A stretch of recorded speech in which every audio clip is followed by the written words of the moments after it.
Bonjour à tous et bienvenue à votre édition L'Info. Selon le dernier bilan du ministère palestinien de la Santé, 20 057 Palestiniens sont tombés en martyrs, dont 70% sont des femmes et des enfants et quelques 53 320 autres ont été blessés depuis le début de l'agression sioniste contre Gaza le 7 octobre. Le ministère palestinien des Affaires étrangères et des expatriés a appelé hier jeudi la Cour pénale internationale et les tribunaux nationaux compétents dans les pays du monde à intervenir en urgence afin non seulement de contraindre l'entité sioniste à mettre fin à ses crimes contre les Palestiniens, mais aussi de demander des comptes à leurs auteurs. Le chef de la diplomatie britannique, David Cameron, a appelé hier depuis le Caire un cessez-le-feu durable dans la bande de Gaza au deuxième jour d'une visite dans la région.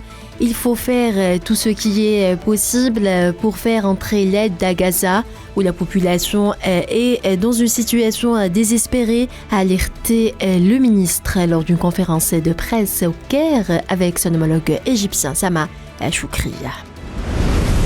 Les habitants de la bande de Gaza, théâtre d'attaques sionistes meurtrières sans précédent qui ont fait des dizaines de milliers de martyrs et de blessés, vont être confrontés à des risques élevés d'insécurité alimentaire, voire de famine au cours des 6 prochaines semaines, indique un rapport du système de surveillance de la faim des Nations Unies publié hier à Rome. Pas moins de 4 655 Palestiniens ont été arrêtés par les forces de l'occupation sioniste en Cisjordanie occupée depuis le 7 octobre, date marquant le début de l'agression sioniste en cours à Gaza. Voilà pour ce qui est des derniers développements en Palestine et dans le reste de l'actualité. Les élections s'achevaient jeudi soir en République démocratique du Congo après la prolongation du vote pour une journée supplémentaire due à des problèmes logistiques qui avaient empêché l'ouverture de certains bureaux.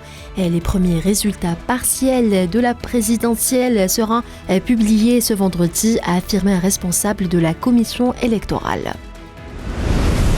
Le ministre russe des Affaires étrangères, Sergueï Lavrov, a réaffirmé la position ferme et immuable de son pays vis-à-vis du conflit au Sahara occidental, soutenant un règlement pacifique et durable fondé sur les résolutions des Nations Unies. Un homme armé a tué hier au moins 15 personnes dans la prestigieuse université Charles de Prague avant d'être éliminé par les forces de l'ordre, ont annoncé dans un nouveau bilan les autorités qui ont écarté la piste du terrorisme international.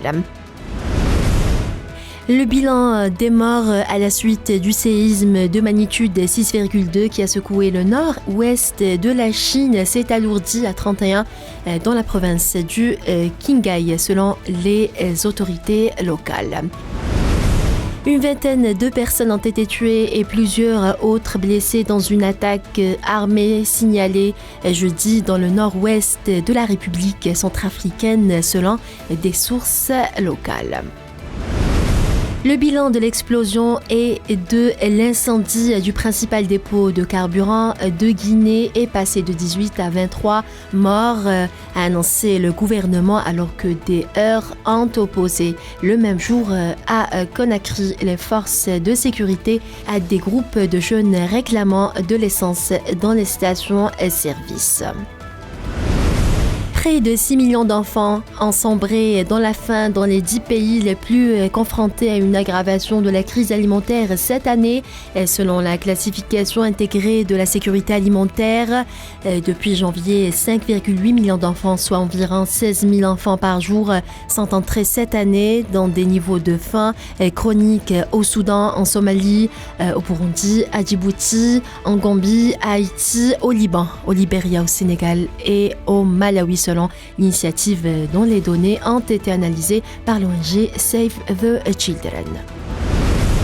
Et puis, le Royaume-Uni et la Suisse ont annoncé hier un accord financier post-Brexit qui vise à faciliter les activités financières entre les deux pays. L'accord annoncé à Berne en présence du ministre des Finances britannique Jeremy Hunt et son homologue suisse Karine Keller-Sutter devrait permettre aux entreprises britanniques de fournir des services financiers au marché suisse plus facilement, explique un communiqué du Trésor britannique. Voilà, c'est la fin de ce bulletin d'information.